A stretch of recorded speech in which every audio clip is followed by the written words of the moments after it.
বাইরে বাংলাদেশ তো কোটিপতি হয়ে গেছে, প্রত্যেকজন কোটিপতি হয়ে গেছে, এক এক লোক কোটিপতি হয়ে গেছে, এক এক ফ্যামিলি। কারণ বর্তমানে বাংলাদেশে গালফের টাকার রেট মাত্র 31 টাকা, কিছু পয়সা 10, 7, 5। মানে কি হঠাৎ করে বড়লোক হয়ে গেল কি বাজে বাংলাদেশ, এটাই বুঝতে পারতেছি না।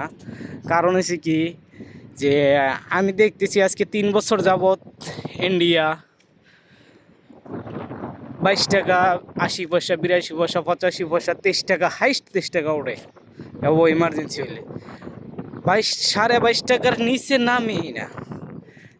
আমাদের দেশ এত তাড়াতাড়ি বড় লোক হয়ে গেছে যে 35 টাকা 34 টাকার থেকে ডাইরেক্ট 31 টাকা চলে আইছে।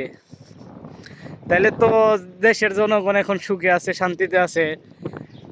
মালের দামটাই কমে না আর কি, মাল সামানের দাম কমে না। কারণ হয়েছে কি রমজান মাস উপলক্ষে শয়তানেরা সব আল্লাহ বিদায় করে দিছে, কিন্তু শয়তানেরা বাঙালির আর ব্যবসায়ী করে একটা দায়িত্ব দিয়ে গেছে যে আমরা শয়তান যাইতেছি গা, তোরা শয়তান কিন্তু ব্যবসা করবি, এরকম ভাবে ব্যবসা করবি যে আমগর শয়তানের কান কাটা যায়।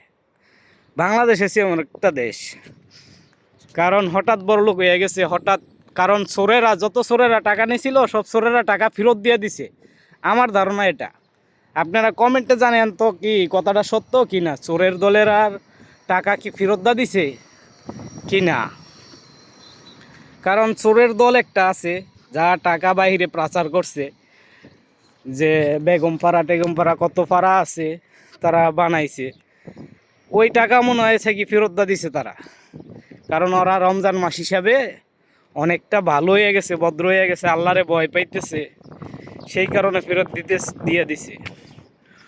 ওইটাই বিষয়, দুঃখের বিষয় যে উন্নতি হলে ভালো, কারণ সে ভালো তা না, মাল সামানের দাম কমা, তোর ডাইল তেল পেঁয়াজ রসুন সব কিছুর দাম কমাইয়া নিয়ে আস উন্নতির মধ্যে। আর যদি না কমাইয়া নিয়ে আসতেছে উন্নতির মধ্যে, তাহলে এই উন্নতির দাম কি? হ্যাঁ, যারা মারা উন্নতি। যাক, আপনারা অবশ্যই এই বিষয়টা খেয়াল রাখবেন। এখন কেহ টাকা পাঠাইবেন না, অবশ্যই টাকার রেট বাড়লে পাঠাইবেন, নাহলে পরবর্তীতে যে রেট যদি সেম থাকে তাহলে ওই সময় পাঠাইবেন। কারণ আমি দেখছি কয়েকবার যাচাই করে মাসের মাঝখান দিয়া, মানে 5, 6 তারিখ 7 তারিখের পরের থেকে 29 তারিখ পর্যন্ত টাকার রেট কম থাকে।